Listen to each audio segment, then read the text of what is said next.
911. Where is the emergency? Oh my God,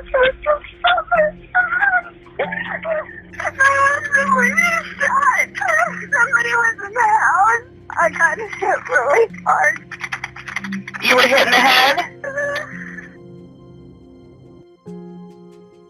En octubre de 2011, Michelle Williams llamó al 911 luego de encontrar a su esposo con una herida mortal en la cabeza.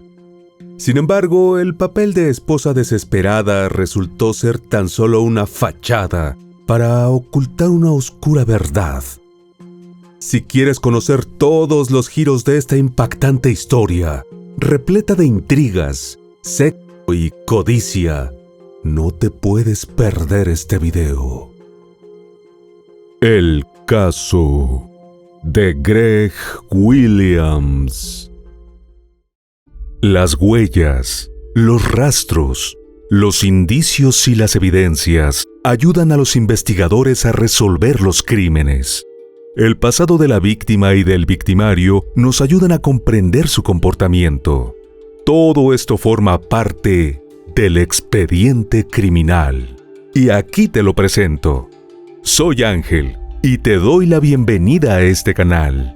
Antes de empezar con el video, recuerda suscribirte y activar la campanita para que recibas una notificación cada vez que suba algo nuevo.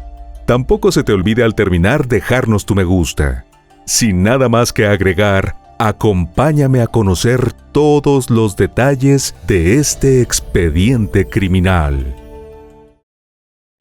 Gregory Wayne Williams, conocido por familiares y amigos como Greg, nació el 24 de marzo de 1971 en la ciudad de Dallas, Texas, en Estados Unidos. Fue hijo de Betty Middlebrooks y Louis Wayne Williams, y tenía dos hermanos llamados Michael y Michelle, a quien más adelante nos referiremos como Michelle Fletcher. La familia Williams no divulgó muchos detalles acerca de su vida personal, pero se sabe que Louis era un padre abusivo, por lo que desde temprana edad, Greg buscó volcar todo su enojo y frustración en el ejercicio físico y las artes marciales. Para cuando alcanzó la adultez, Greg era cinturón negro de 4º grado en karate y se ejercitaba entre 3 y 4 veces a la semana con un entrenador personal. Más adelante, algunos conocidos dirían que también usaba esteroides para mejorar su desempeño deportivo. Greg era descrito por sus seres queridos como un amigo leal, siempre dispuesto a ayudar a las personas en su círculo, pero quienes lo conocían afirman que también tenía un temperamento volátil. También era un genio de la informática y un excelente vendedor, por lo que a finales de los años 90 fundó su propia empresa de seguridad informática, llamada DFW IT Pro, la cual comenzó manejando desde su casa. Por esas mismas fechas, Greg contrajo matrimonio con una mujer llamada Katy, y entre 1996 y 1997, la pareja tuvo una hija llamada Taylor. Pese a ser un padre devoto, Greg siempre priorizaba su trabajo, por lo que en 2003, su primer matrimonio llegó a su fin. Sin embargo, él y Katy quedaron en buenos términos y mantuvieron una buena relación. De hecho, en el documento de custodia compartida ni siquiera hicieron un acuerdo formal de manutención infantil, ya que ella no tenía dudas de que Greg se encargaría de que su hija tuviera todo lo necesario. En algún momento entre 2003 y 2006, Greg contrajo matrimonio nuevamente. Sin embargo, esa relación también terminó en divorcio, y actualmente no hay información pública disponible al respecto. En 2007, Greg comenzó a salir con una mujer llamada Michelle. Se dice que se conocieron a través de una comunidad en línea para personas interesadas en las prácticas eróticas conocidas como BDSM, por las siglas de bondage, disciplina, sumisión y masoquismo. Sin embargo, en declaraciones posteriores, Michelle negó estos rumores. Michelle era una mujer hermosa y sensual, que no tenía problema en exhibir su atractivo. La primera cita de la pareja fue muy inusual. Visitaron un club para adultos, acompañados de Michael, el hermano de Greg. Según diría Michael en una futura entrevista, las cosas subieron de tono rápidamente y la noche terminó con Michelle realizando actos sexuales a Greg en público. Aunque esto era algo común en el tipo de club en el que se encontraban, es importante recordar que el hermano de Greg estaba entre los espectadores. Greg pareció quedar completamente hechizado por Michelle, y ese mismo año contrajeron matrimonio. La pareja se instaló en una enorme casa en Twin Lakes, en la ciudad de Keller, Texas. Sin embargo, dada la rapidez con la que se desarrolló la relación, Greg no sabía en realidad qué clase de mujer era su nueva esposa, y no se imaginaba el tipo de vida que le esperaba. Michelle Marie era originaria de Hearst, Texas. No hay mucha información disponible acerca de su infancia y su familia, pero se sabe que junto a su hermana Laura, fueron criadas por un padre cuyo oficio fue descrito por muchos como el de estafador. Aunque el hombre tenía trabajos ocasionales en construcción y como personal de mantenimiento, prefería hacer cosas como lastimarse a propósito durante su horario laboral para luego tratar de demandar a la empresa. En una ocasión fue captado en cámaras saltando frente a un auto y luego intentar culpar al conductor. Con este tipo de modelo a seguir, no es de extrañar que Michelle creciera siendo una chica mentirosa y manipuladora, que usaba su belleza y sus encantos para conseguir todo lo que quería. La joven asistió a la escuela secundaria L.D. Bell, pero abandonó los estudios a los 17 años luego de quedar embarazada. Michelle le dijo a un compañero de clase llamado Kenneth O'Brien que el bebé era suyo, pero años después se descubriría que esta había sido tan solo otra de las muchas mentiras de la joven. Sin embargo, Kenneth no dudó de lo que decía Michelle y se casó con ella. Al nacer el bebé lo llamaron Lee. En cuanto Kenneth tuvo la edad suficiente, se unió al ejército para poder mantener a su familia. Durante los siguientes 5 años, la familia O'Brien se mudó de un lugar a otro cada vez que Kenneth era asignado a una base militar distinta. La pareja tuvo 2 hijos más, otro niño llamado Andrew y una niña cuyo nombre y edad desconocemos. Pero a principios de los años 90, el matrimonio se desmoronó y la mujer regresó a Hearst con sus 3 hijos pequeños, mientras que Kenneth estaba desplegado en Alemania. De regreso en su ciudad natal, Michelle reconectó con Brandon Dixon, un excompañero de la escuela. Brandon cayó rendido ante los encantos de la mujer, por lo que comenzaron a salir y él ocupó el rol paterno de los 3 niños. Brandon estaba tan enamorado que muy pronto le propuso matrimonio a Michelle, pero antes de que se celebrara la boda, descubrió una información sumamente importante que la mujer le había ocultado hasta entonces. Seguía legalmente casada con Kenneth. Enojado, Brandon la confrontó. Entonces Michelle le dijo entre lágrimas que no se había atrevido a enviar los papeles de divorcio porque su primer marido era una persona abusiva y ella le tenía miedo. Más adelante se descubriría que esta no era sino otra de las muchas mentiras de Michelle. Pero en el momento, Brandon le creyó y la ayudó a finalizar el divorcio. En 1994, la pareja se casó. Brandon era dueño de una empresa de informática, mientras que Michelle trabajaba como asistente dental. Durante esa época de su vida, la mujer solía llegar a casa con todo tipo de equipos y suministros dentales. Aunque inicialmente Brandon no sospechaba nada, poco tiempo después Michelle fue despedida cuando la atraparon robando estos suministros. Luego le dijo a su esposo que había conseguido otro trabajo en telemercadeo, pero era en el horario nocturno. Michelle comenzó a llegar a su casa con mucha cantidad de efectivo, lo cual despertó sospechas en Brandon. el hombre le pidió un número de contacto laboral para emergencias y Michelle se lo dio. Al llamar, descubrió que Michelle estaba trabajando en un bar topless.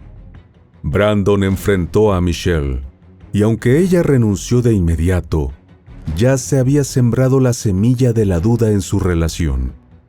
Para empeorar la situación, los vecinos le avisaron que mientras él estaba en el trabajo, varios autos solían frecuentar la casa. Brandon instaló una grabadora de audio escondida. En el lapso de un día, escuchó a Michelle tener encuentros íntimos con dos hombres diferentes. Inmediatamente el hombre solicitó el divorcio, lo cual enojó a Michelle. En venganza, destruyó el acuario de peces exóticos de Brandon y envenenó a Dominó, su querido perro dálmata, para hacerlo parecer enfermo y convencer a los veterinarios de que debían ponerlo a dormir. Una vez que Brandon y Michelle se divorciaron, ella se mudó con un hombre llamado John Paul Ray, con quien tuvo una relación en el pasado. Posteriormente se supo que John era el padre biológico de Lee, el primer hijo de Michelle. Sin embargo, la mujer había mantenido la mentira durante años, y Kenneth había estado pagando la manutención de los 3 hijos desde su divorcio hasta que cumplieron los 18 años. Aunque Michelle no se casó legalmente con John, los dos mantuvieron una unión de hecho durante 8 años, hasta que Michelle conoció a Greg. John sospechaba que su pareja le era infiel, por lo que en una ocasión revisó su bolso y encontró recibos por la compra de un collar de perro, crema batida y cerezas, junto con una lista de tareas pendientes que mencionaba la compra de una tarjeta de cumpleaños para alguien llamado Greg. Una vez confirmada la aventura, John se mudó y dejó la mayoría de sus posesiones en la casa que compartía con Michelle. Cuando regresó para buscar todo, encontró una venta de garage organizada por la mujer, donde estaban expuestas sus herramientas de trabajo y otros objetos personales. Fue así como, después de 3 relaciones fallidas, Michelle parecía haber encontrado a su príncipe encantador.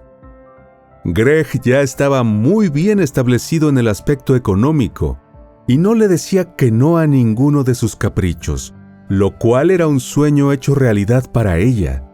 Incluso pagó para que Michelle se colocara implantes mamarios. Pero la pareja parecía compartir los mismos intereses en la intimidad y solía organizar fiestas salvajes que provocaron quejas entre la Asociación de Propietarios de Twin Lakes. Al poco tiempo, el matrimonio le dio la bienvenida a Makayla, la 4ª hija de Michelle y segunda de Greg. Pero la crianza de la niña no fue un obstáculo para que continuaran disfrutando su estilo de vida, ya que la familia tenía una ama de casa y una niñera a disposición. Sin embargo, la familia de Greg no quería mucho a Michelle. Sus 2 hermanos sintieron que era una mala opción como pareja, y Katy, su exesposa, la describió como una mujer falsa que mentía todo el tiempo. A pesar de los comentarios, los Williams parecían dispuestos a hacer todo lo necesario para que su matrimonio funcionara. Organizaban fiestas de cumpleaños para los hijos de sus relaciones previas, y los 3 hijos adultos de Michelle hacían con frecuencia barbacoas y fiestas en la piscina. A pesar de todo, los hijos de Michelle no se llevaban muy bien con Greg. Lee y Andrew incluso llegaron a describir a su padrastro como un ser humano horrible. Por su parte, al comienzo, Michelle parecía estar haciendo lo posible para tener una buena relación con Taylor, la hija de Greg y Katy. Solía llevarla de compras y al cine con frecuencia, y en una oportunidad, Taylor acompañó a la pareja en un crucero a México. Pero pronto Michelle comenzó a sentirse cada vez más celosa de la relación de Greg con su exesposa y su hija. Durante el verano de 2010, Taylor pasaba los días laborales con su papá y los fines de semana con su mamá, lo cual significó mucho tiempo con Michelle. Las dos comenzaron a chocar y entonces Michelle acusó a Taylor, de tan solo 12 años, de ser adicta a medicamentos recetados. El objetivo de Michelle era generar una brecha entre Taylor y Greg, pero la joven nunca había tenido mal comportamiento, y sus padres dudaban que tuviera un problema con las drogas. Un día, luego de desayunar, Michelle tuvo que ser llevada de urgencias al hospital Baylor Grapevine por ingestión de opiáceos y benzodiazepinas, y tuvo que pasar 2 días internada. La mujer acusó a Taylor de colocar pastillas en su café. Greg envió a su hija a un centro de rehabilitación de drogas, y aunque nunca hubo evidencia de que Taylor fuera responsable de la sobredosis de antidepresivos y narcóticos de Michelle, la etiquetaron como drogadicta y le ordenaron someterse a terapia. Según diría Katy más adelante, ella estaba segura de que la misma Michelle había colocado los medicamentos en su café para hacerle creer a Greg la historia de que su hija tenía problemas de adicción. Luego de este suceso no dejó que Taylor volviera a pasar la noche en casa de su padre. Aunque esto nunca fue confirmado, no había duda de que al final Michelle había conseguido lo que quería: distanciar a su esposo de su familia anterior. Con el camino aparentemente despejado, 2011 parecía ser un buen año para la pareja. Gracias al éxito de su compañía, Greg había podido invertir en varios otros negocios. Era dueño de un gimnasio de entrenamiento con pesas y de Blueberries, una tienda de yogur helado en Keller que había comprado a pedido de Michelle, y en la cual la mujer también trabajaba. Además, habían encontrado la casa de sus sueños, valorada en $4,5 millones, y para octubre de ese año estaban por cerrar el trato y comprarla. Sin embargo, lo que Greg ignoraba era que Michelle había falsificado los informes de saldo mensuales de su cuenta bancaria para conseguir la financiación del préstamo hipotecario. Según los documentos, se reportó un saldo promedio mensual de $141,061, pero el monto real era de $10,018. Los prestamistas no habían notado el sofisticado fraude, pero una tragedia mayor estaba por sacar a la luz esta red de engaños. El 12 de octubre de 2011 había comenzado como un día cualquiera para los Williams. La noche anterior habían ido a ver un concierto del coro de Taylor y luego habían tenido una cena familiar en un local de comida rápida. En un par de días firmarían el contrato por su nueva casa, y ya habían comenzado a organizar todo lo necesario para hacer la mudanza cuanto antes. Pero los planes de la familia se vieron interrumpidos de golpe por una tragedia que nadie vio venir. Los hechos que describiremos a continuación corresponden a lo que Michelle declararía horas más tarde ante la policía. Según la mujer, ella se acostó en el sofá de la sala con Makayla, su hija de 4 años, y ambas se quedaron dormidas. De repente, en medio de la oscuridad, la despertó un ruido dentro de la casa. Michelle dijo haber ido al dormitorio principal y afirmó haber recibido un golpe en la cara que la dejó inconsciente por un momento. Incluso tenía el moretón en la mejilla para corroborar su historia. Al despertar, se acercó a la cama donde su marido había estado acostado desde más temprano. Allí vio a Greg sangrando de una herida de bala en la cabeza. Enseguida llamó al 911. Según las autoridades, la mujer sonaba tan histérica y sollozaba tan fuerte que el operador de emergencia apenas podía entender lo que decía. A eso de las 4:40 de la mañana del 13 de octubre, oficiales de la policía de Keller llegaron a la residencia Williams. Lo que encontraron fue descrito como una escena del crimen muy particular. A Greg Williams, quien era un aficionado de las armas y mantenía su pistola negra calibre 45 cargada en una bolsa debajo de su mesa de noche, le habían disparado con su propia arma. la cual había sido luego abandonada en el suelo junto a la puerta trasera del hogar. Cerca del arma había una llave inglesa, pero lo que no encontraron los investigadores fueron señales de entrada forzada. Además, todo había sido meticulosamente limpiado. Al ser interrogada por el sargento John McGrew, Michelle narró los hechos que mencionamos anteriormente y agregó que un intruso vestido completamente de negro y hablando con un fuerte acento campestre había irrumpido en su casa. Dijo que el sujeto le disparó a su marido una vez en la cabeza y luego salió corriendo por la puerta trasera. Pero la policía pronto notó que la evidencia en la escena del crimen no concordaba con la historia de Michelle. Además del extraño modo en el que el supuesto criminal había abandonado el arma, la policía también examinó más de cerca la puerta por la que Michelle dijo que había entrado el presunto intruso, y determinaron que las marcas de apertura solo podrían haberse hecho cuando la puerta ya estaba abierta. Es decir, que la puerta no había sido forzada realmente, sino que alguien había intentado hacerla parecer de esa forma. Los investigadores también notaron una serie de detalles que no tenían sentido. Michelle estaba completamente vestida y peinada cuando llegó la policía, a pesar de asegurar que estaba durmiendo poco antes. El arma utilizada en el crimen fue encontrada, pero no tenía huellas dactilares, y los $20,000 en efectivo que la pareja tenía en la casa no habían sido robados. La policía llevó oficiales caninos a la residencia Williams, pero no consiguieron evidencia de la presencia en el lugar de alguien ajeno a la familia. Además, los oficiales fueron de puerta en el vecindario para determinar si alguno de los vecinos había visto algo sospechoso. Sus esfuerzos tampoco arrojaron información ni evidencia de ningún intruso. Sin embargo, las autoridades aún no sospechaban de Michelle. El sargento John le preguntó a la mujer si lo acompañaría a la estación de policía para una entrevista más detallada, que, con suerte, ayudaría a las autoridades a comprender mejor lo que había ocurrido y obtener más información sobre el intruso. Michelle accedió a ir con ellos.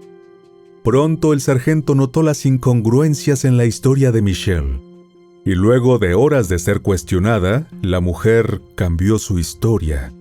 Dijo que se había ido a dormir a eso de la 1 de la madrugada, y que alrededor de las 3 de la mañana se despertó y se fue a acostar en el sofá con Makayla. Acotó que Greg se había tomado por lo menos 3 pastillas de Tylenol nocturno, un medicamento para el dolor, y aún seguía despierto. Continuó su historia diciendo que aproximadamente a las 4 de la mañana la despertó un sonido fuerte. Corrió a la habitación y vio que Greg se había disparado en la cabeza.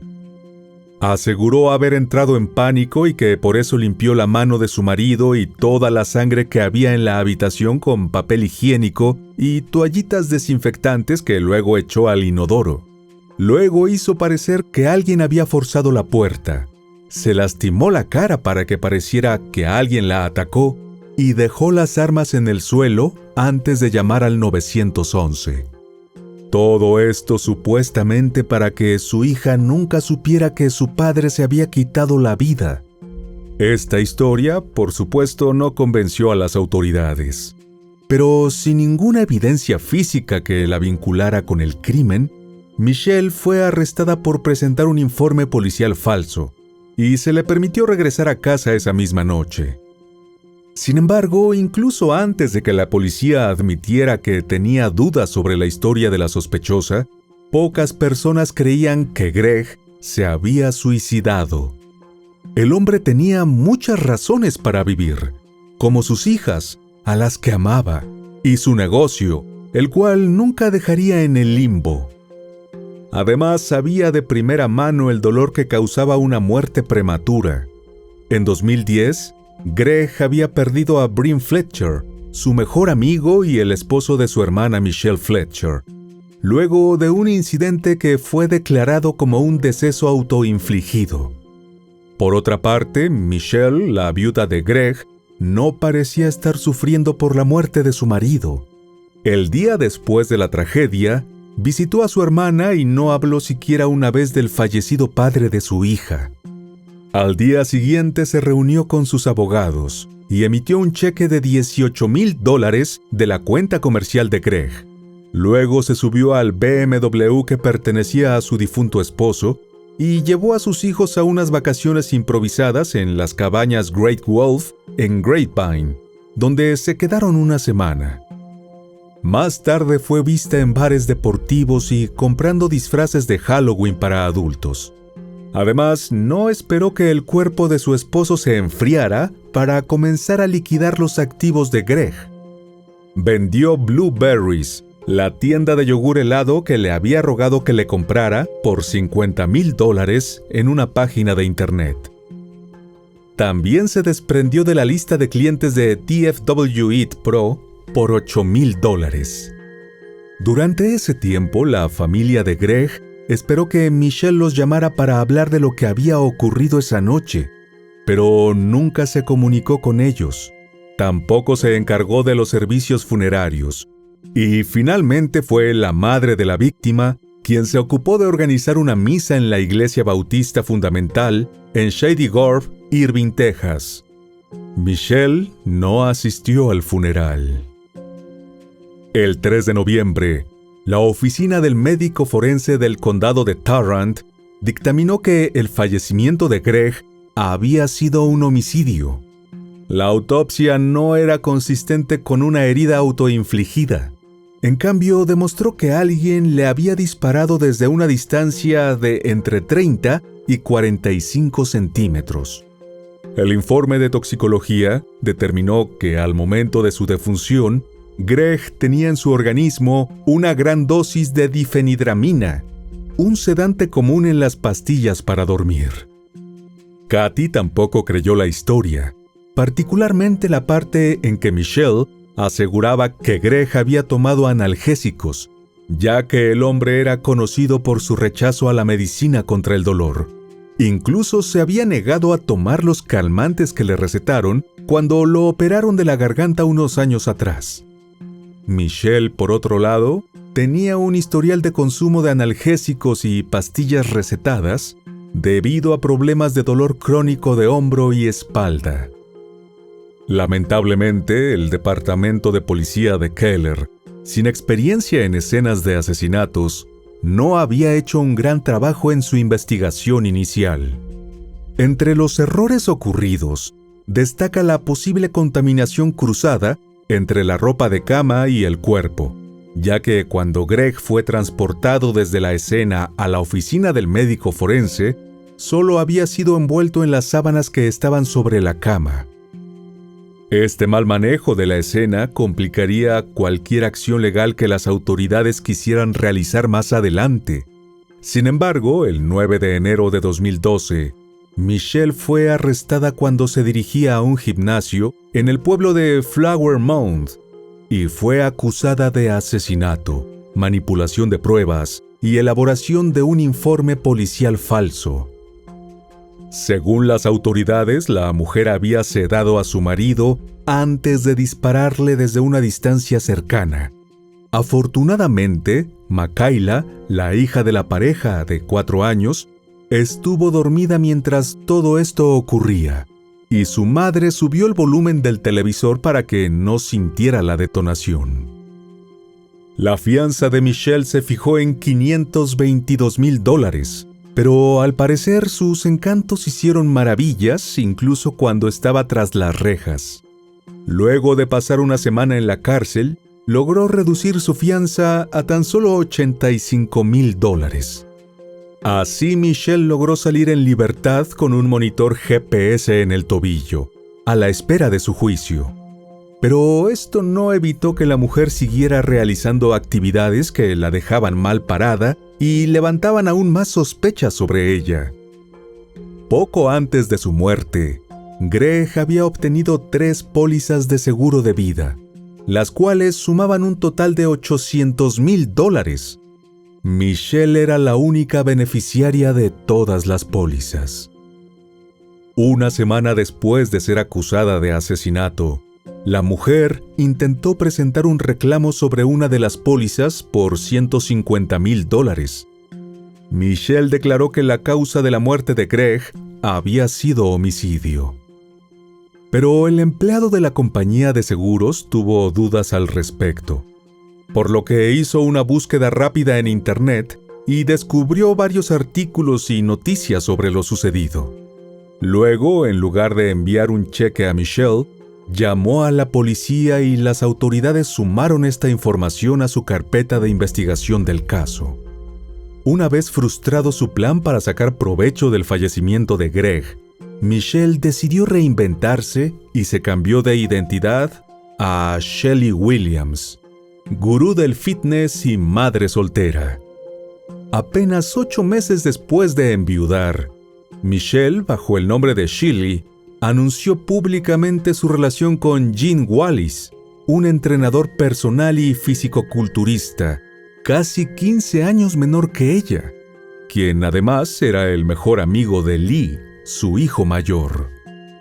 Más adelante, Katy diría que creía que la relación entre Michelle y Gene había comenzado cuando Greg aún estaba vivo, y podría haber sido uno de los motivos del crimen, ya que estaba convencida de que su ex esposo nunca toleraría una infidelidad. Sin embargo, esto nunca se comprobó.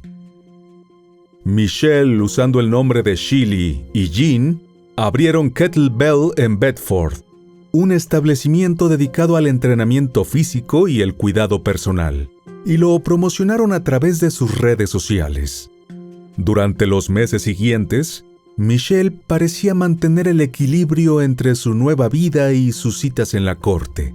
A menudo asistía a las audiencias vestida con ropa sensual, lista para irse luego a pasar una divertida noche en la ciudad, y lo único que la distinguía como posible criminal era la tobillera con GPS. Sin duda sabía cómo engañar a la gente, y al principio consiguió que los policías la vieran como una mujer inocente que necesitaba protección.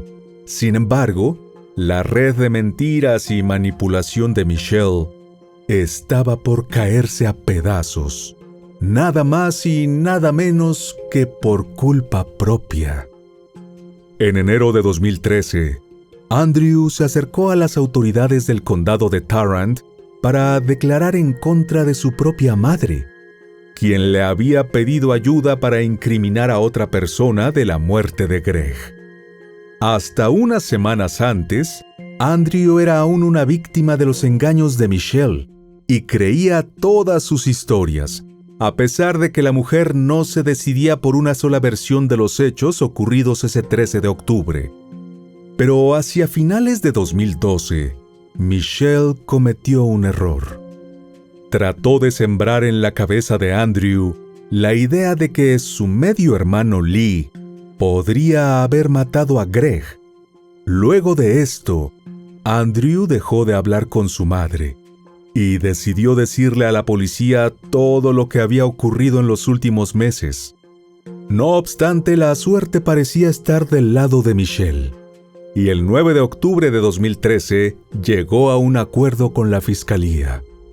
Se declararía culpable de manipulación de pruebas y un cargo previsto en las leyes tejanas llamado conducta mortal, que significa empuñar un arma de manera irresponsable, a cambio de un máximo de 18 años en prisión. El fiscal Jack Strickland propuso este acuerdo, ya que sabía que el caso estaba construido solo con evidencia circunstancial, y el historial de la acusada mostraba que era capaz de manipular con facilidad a las personas, por lo que existía la posibilidad de que un jurado la encontrase inocente. Por su parte, Michelle aceptó el acuerdo, porque significaba una sentencia mínima de 2 años y medio, y estaba segura de que saldría de prisión luego de ese tiempo. Un juicio, en cambio, significaría entre 50 y 100 años en prisión, en caso de ser declarada culpable. El acuerdo, sin embargo, también implicaba perder el dinero de las pólizas de Greg, ya que todas tenían cláusulas de anulación en caso de fallecimiento autoinfligido. Pero la astuta mujer aún tenía unas cartas bajo la manga. Con la intención de retrasar su inminente ingreso a prisión, Michelle dijo que estaba embarazada de gemelos. Tanto el juez como el fiscal fueron engañados por la viuda y accedieron a retrasar la sentencia para el acuerdo de culpabilidad hasta que nacieran los bebés. Todo parecía indicar que Michelle había logrado salirse con la suya, pero su necesidad constante de ser el centro de atención sería lo que le terminaría arruinando sus planes. Primero, el 30 de enero de 2014, se descubrió que había mentido sobre su embarazo, por lo que se revocó su fianza y quedó bajo custodia policial. Inicialmente, Michelle dijo que había tenido un aborto espontáneo, pero futuras investigaciones demostrarían que esto también fue un invento. La audiencia de sentencia para el acuerdo de culpabilidad, la cual se había establecido para el 21 de abril, se adelantó para el 10 de febrero. Poco antes de esta fecha, la cadena de televisión estadounidense CBS grabó una entrevista con Michelle para un episodio de su programa 48 horas, dedicado al caso de Greg Williams, el cual se transmitiría el 3 de mayo. Durante la entrevista, Michelle dijo que todas sus relaciones anteriores habían terminado porque sus parejas la engañaban, aunque las declaraciones tanto de los hombres con los que convivió como de sus propios hijos decían lo contrario. También aseguró nuevamente que ese 13 de octubre de 2011 había sido un intruso quien había atacado a su marido. Esto negaba la historia de que Greg se había quitado la vida de forma voluntaria y por lo tanto negaba también los cargos del acuerdo de culpabilidad. El juez Scott Wish se enteró de la nueva historia de Michelle a través de los agentes que la custodiaban durante la entrevista. El magistrado la llevó a la corte y la reprendió por negar lo que ya había admitido en el acuerdo de culpabilidad. Al ser cuestionada nuevamente, Michelle negó su responsabilidad en los cargos de manipulación de pruebas y conducta mortal, por lo que se estableció que el caso pasaría a juicio. Para sorpresa de todos, el abogado de Michelle anunció que la defensa que presentarían sería la historia de que Greg había acabado con su propia vida. El juicio comenzó el 15 de septiembre de 2014. El primero en testificar para la fiscalía fue Andrew, el hijo de la acusada. El joven dijo que cuando se enteraron de la muerte de Greg, él y sus hermanos fueron directamente a ver a su madre para darle apoyo. Después de ayudar a Michelle a limpiar la casa, dijo que su madre lo llevó afuera para pedirle un favor. Andrew dijo al jurado que su madre le pidió una serie de favores que incluían comprar un suéter extra grande y disparar un arma cerca de la prenda para llenarla de pólvora, y luego esconder el suéter en el auto de Kathy. Todo esto con la intención de incriminar a la exesposa de Greg. El joven dijo que en el momento pensó que su madre estaba teniendo un colapso nervioso, así que decidió seguirle la corriente y le respondió que lo haría, pero nunca puso el plan en marcha. Luego declaró Nizam Pirwani, médico forense que supervisó la autopsia de Greg. El médico aseguró que la evidencia demostraba que no se trataba de una herida de bala por contacto, y dijo que en sus 35 años en el trabajo, nunca había visto un deceso autoinfligido desde la distancia a la que estaba el arma de la cabeza de Greg. Siguió la declaración de Jamie Becker, examinadora forense de marcas de armas y herramientas, quien dijo que no encontró residuos de pólvora en el edredón o la manta de la cama de Greg. Afirmó que sí halló residuos de disparos en las fundas de las almohadas, pero no hubo evidencia de hollín o quemaduras. También dijo que el punteado, que es la ligera abrasión que se produce cuando la pólvora golpea y se incrusta en la piel, sugería que la distancia de disparo había sido desde un rango intermedio. Betty Middlebrooks, la madre de la víctima, declaró que Greg le había dicho que estaba cansado de trabajar tantas horas, pero que también estaba muy feliz y tenía grandes planes para la casa que estaban por comprar. Luego subió al estrado Lisa Hunt, la oficial de libertad condicional de Michelle. Lisa testificó que en octubre de 2013, Michelle pidió que le aflojaran el monitor GPS porque estaba embarazada y sus tobillos se iban a hinchar.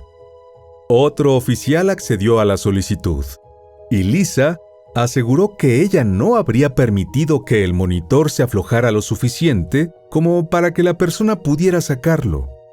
Después de que se aflojó el monitor, Lisa dijo que notó una alarmante falta de movimiento. En diciembre de 2013, el monitor estuvo completamente en reposo durante 20 de 31 días monitoreados. Tras un examen más detenido, la oficial notó que de septiembre a enero hubo patrones similares de falta de movimiento. Sin embargo, según declararía luego Jean, la nueva pareja de la acusada, durante ese tiempo, él y Michelle habían estado de vacaciones en la bahía de Matagorda, en Galveston. El siguiente en subir al estrado fue el investigador de la oficina del fiscal del condado de Tarrant, Danny Knott, quien habló al jurado del supuesto embarazo de alto riesgo que Michelle había anunciado. Según los registros médicos de la acusada, no había evidencia alguna que respaldara la información de Michelle de que había estado encinta recientemente. También testificó el juez Scott Wish, quien se había recusado del caso de Michelle después de que ella saboteara su propio acuerdo de declaración de culpabilidad. Dijo que tomó la palabra de Michelle de que estaba embarazada, pero que nunca se le presentó ningún tipo de evidencia. Con respecto al motivo del crimen, la fiscalía pensaba que era una cuestión de dinero. La contadora forense Janet Hanna dijo que a pesar de que los ingresos anuales de Greg eran de $800,000, con los gastos descontrolados de Michelle, ni siquiera iban a poder hacer el pago inicial de la casa que estaban por comprar. Después de despilfarrar la mayor parte de la fortuna de su esposo, los fiscales creían que Michelle solo tenía una manera de conseguir dinero: las pólizas de seguro de vida de Greg. Finalmente subió al estrado Laura Cusick, la hermana de la acusada, quien dijo que Michelle tenía fama de mentir constantemente y de desobedecer la ley. La fiscalía también mostró al jurado extractos de la entrevista de Michelle en el episodio de 48 horas. En uno de los fragmentos, el entrevistador le preguntó a la acusada quién había disparado a Greg, y ella respondió que tenía sus suposiciones e insinuó que se trataba de un familiar. Por lo tanto, Michelle no solo había cambiado sus declaraciones numerosas veces, sino que había pasado de un supuesto intruso a tener un posible culpable. Por su parte, la defensa no presentó ningún testigo y Michelle se negó a testificar en su propio nombre.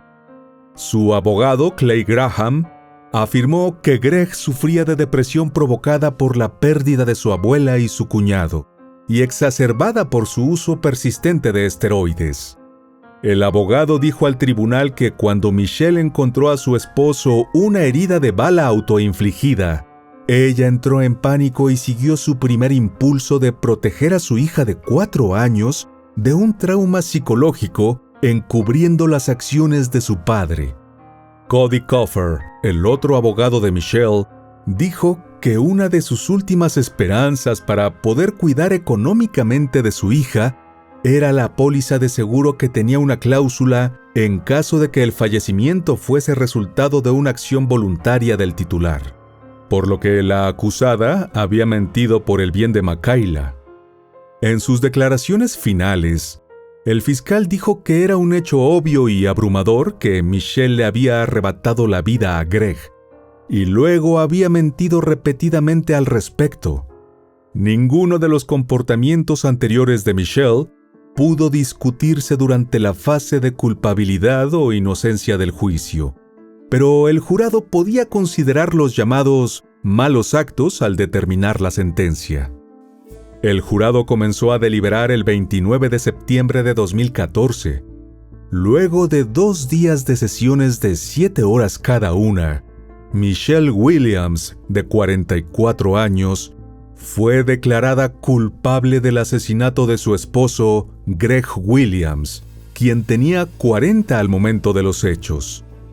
A casi 3 años del crimen, Michelle fue sentenciada a 60 años de prisión y será elegible para libertad condicional después de cumplir 30 años de su condena. Para entonces tendría 74 años. La defensa apeló el fallo, pero la moción fue desestimada. Makayla permaneció bajo la custodia de amigos de la familia, con quienes había estado desde que Michelle fue puesta bajo custodia policial. De vez en cuando la llevan a ver a su madre, y aseguraron que seguirían haciéndola siempre y cuando la niña quisiera ir. Aunque la familia de Greg logró conseguir justicia en su nombre, estaban seguros de que él no había sido la primera víctima de Michelle, quien tras su condena fue calificada por la prensa como una viuda negra.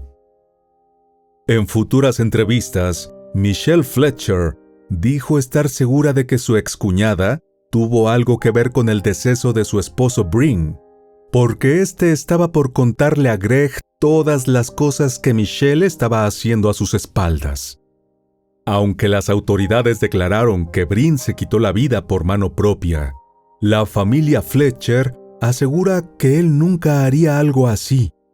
También mencionaron la sospechosa intervención de Michelle, quien luego de que el cuerpo fuese descubierto, le dijo a la policía que ella se encargaría de todo y que no era necesario molestar a la hermana de Greg, ya que ella estaba pasando el luto. Sin embargo, lo que Michelle hizo fue encargarse de que cremaran el cuerpo cuanto antes, destruyendo así cualquier posible evidencia que pudiera llevar a una investigación. Ninguna de estas acusaciones fueron comprobadas, y las autoridades han anunciado que no tienen previsto reabrir el caso. Michelle negó rotundamente su participación en el fallecimiento de su cuñado, pero no hay duda de que la mujer demostró ser completamente capaz de acabar con la vida de una persona para su beneficio personal. Actualmente permanece encarcelada en la unidad femenina de la cárcel de Mountain View en Gatesville, Texas, a donde ingresó sin gran parte de la belleza y sensualidad de las que se valió toda su vida para manipular y engañar. Y bueno, querido oyente, hasta aquí el caso de hoy. Te espero en otra entrega para que juntos analicemos todos los detalles de los más terribles crímenes de la historia. Nos vemos hasta el otro expediente criminal. ¡Adiós!